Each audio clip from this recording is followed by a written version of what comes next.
আসসালামু আলাইকুম। যখন একটি চোখ কয়েল 500 ভোল্ট 50 হার্জ সাপ্লাইয়ের সহিত সংযুক্ত, তখন 0.8 পাওয়ার ফ্যাক্টরে 1 এম্পিয়ার কারেন্ট গ্রহণ করে ইহার সহিত সমান্তরালে কত ক্যাপাসিটর যুক্ত করলে পাওয়ার ফ্যাক্টর একক হবে। এখন আমরা প্রথমেই প্রশ্নের প্রথম অংশ অনুযায়ী চিত্র এঁকে নেব।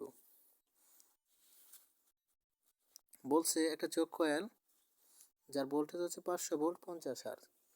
এই যে এখানে 500 ভোল্ট 50 হার্জ, কারেন্ট 1 এম্পিয়ার। এখন বলছে এটা একটা কয়েল। কয়েল মানে এখানে রেজিস্ট্যান্স থাকবে আর ইন্ডাকট্যান্স থাকবে। Choke coil, power factor cos theta equal 0.8, তার মানে থিটা ইকুয়াল cos ইনভার্স 1 0.8 হিফট cos 0.8 মানে হচ্ছে 37.87।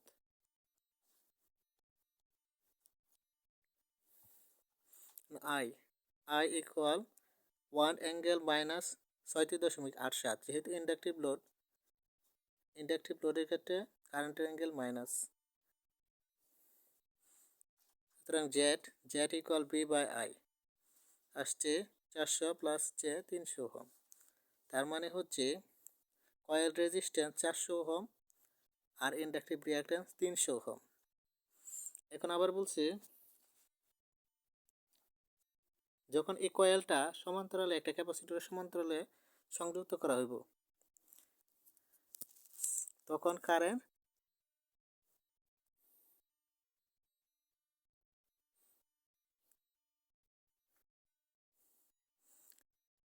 সর্বোচ্চ হওয়ার কথা, কারণ এখানে বলা আছে পাওয়ার ফ্যাক্টর একক হবে। তার মানে প্যারালাল রেজোনেন্স হয়ে যাবে। এই যে এখানে সোর্সের সাথে এই যে কয়েলের রেজিস্ট্যান্স আর কয়েলের রিঅ্যাকট্যান্স, তার সাথে প্যারালালে একটা ক্যাপাসিটর হয়ে গেল প্যারালাল রেজোনেন্স, কারণ এখানে পাওয়ার ফ্যাক্টর একক।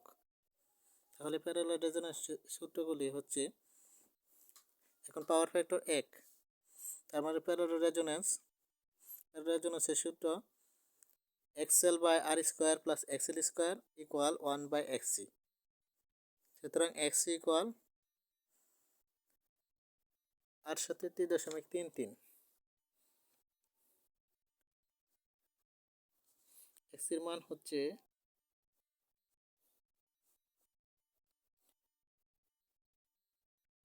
400 square plus 300 square by 300 equal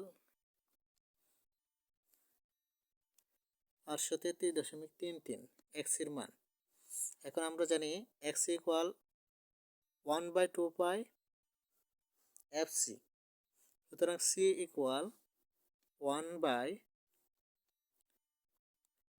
2 pi F X C, 833.33। তাহলে সি পাওয়া যাচ্ছে 3.81 মাইক্রোফ্যারাড।